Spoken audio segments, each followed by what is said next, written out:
дека само 13% од нив имаат председателки жени, додека 17% од нив на позицијата генерален секретар имаат жени.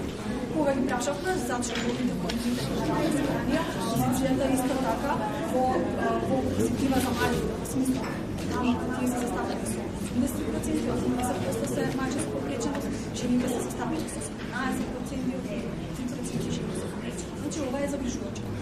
Се заинтересиравме да видиме квалитативно, значи, како се ставува контакт со спортисти, да се жените се почнат во спорта на различни улоги и позиции. Директно да кажеме на кои се бариерите се соочуваат за работата на позиции во спорта и ги на делувањето во спорта. И ни беше кажано дека постојат бариери и тие генерално се често тие се чувствуваат недобро дојдени во спортските федерации за да се имаат вакви нешто. Значи, ова е една структурна бариера дека што треба да работиме.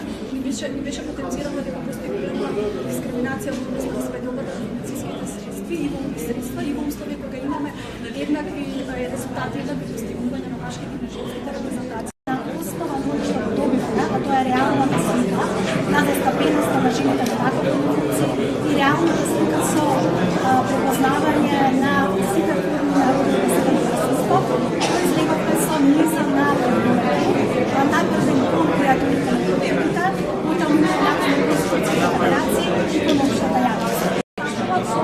Случаи на организирана насилство. Понатаму да зборуваме за креативни политики, треба да бидат национални на помоја да побара услов за државно финансирање на барем минимум стандарди.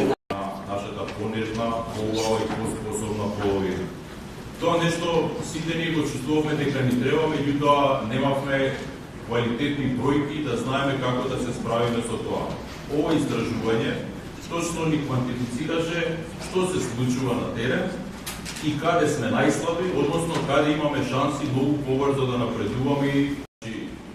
Спортот како една сфера која се прилично фер, природно, постои и текако дебалансирана состојба помеѓу шансите и можностите на жените и на мажите.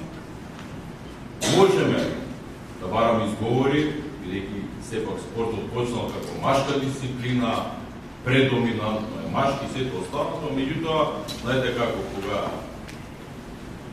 барат изговори, значи нема доволно воља.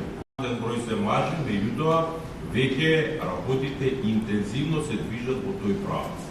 Психолошкото насилство. Посакаме да релативизираме, ќе кажеме, добро е, немало многу директни степени на физичко насилство. Лаконски, многу плиток поглед на работа. Психолошкото насилство е најтешката форма на насилство. Зошто? Бидејќи психолошкото насилство има можност да пенетрира тивко и да стекне резистентност. Тоа